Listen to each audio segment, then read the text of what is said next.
Ibulise kuni bathandi bezemidlalo eMzantsi Afrika, ingakumbi kuni balandeli bebhola elikhulu ke laseMzantsi Afrika.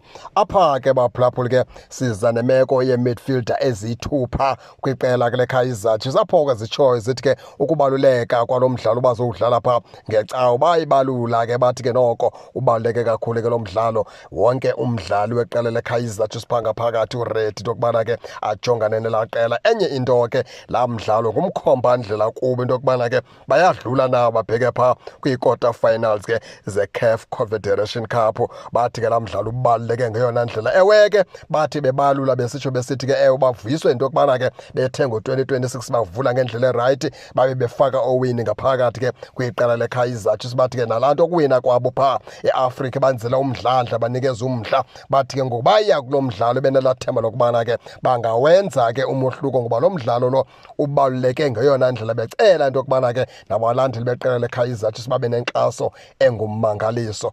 Abo badlali ke nguNkos'Indiphile Ngcobo kunye ke nale nkwenkwenyana ke yakwaLebogang Mabuye, ngabo ke bethetha ke ngalo mdlalo ke uzayo weKaizer Chiefs. Nikhumbule into yokubana ke amakhosi adlala phaa ngecawe adlala neZesco United ke kwi-second leg bedlala phaa Moses Mabhida Stadium eThekwini eDurban. Abafana abadala badlala phaa eMalanga. Into ethetha ukuthi ke ngokuba phulaphuli ke iKaizer Chiefs xa inolwa phaa iphumelele, ingaske ingangafumani draw ivele iphumelele noba kungaloo 1-0, loo nto yaba ngumkhomba ndlela yokubana ngoku bayagqitha ke ngoku bathawuza babheka phaa kwi-quarter finals, ngoba umdlalo wabo wokugqibela mhlawumbi umdlalo wabo abazawudlala njengoba koshiyeka imidlalo emibini, koshiyeka umdlalo wabo ne-Al Masry kunye neZamalek. Mhlawumbi kuloo midlalo emibini omnye wabo bawudrowa ke bedlule.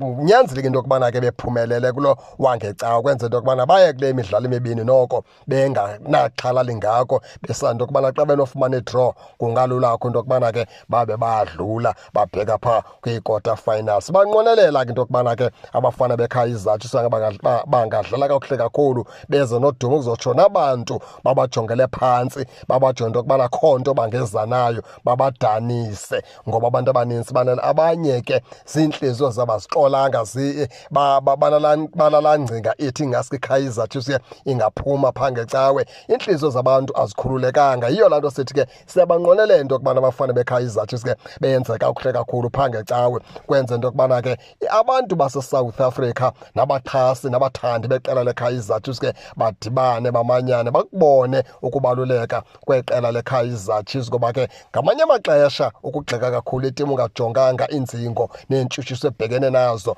ungajonganga notshintsho ke ngoku ethi yanalo itimu, oko ujonge ngelihlo eliba usakwazi uqwalasela ujonge into yokubana le timu imisebenzi yayo ngoku itshintshile. Yilapho ke sithi ke thina iKaizer Chiefs sayinqwenela into yokubana ke phaa ngecawe ijika amatye abeze zonka iphumelele, bawutsho ke nabantu bangqine into abayibonayo.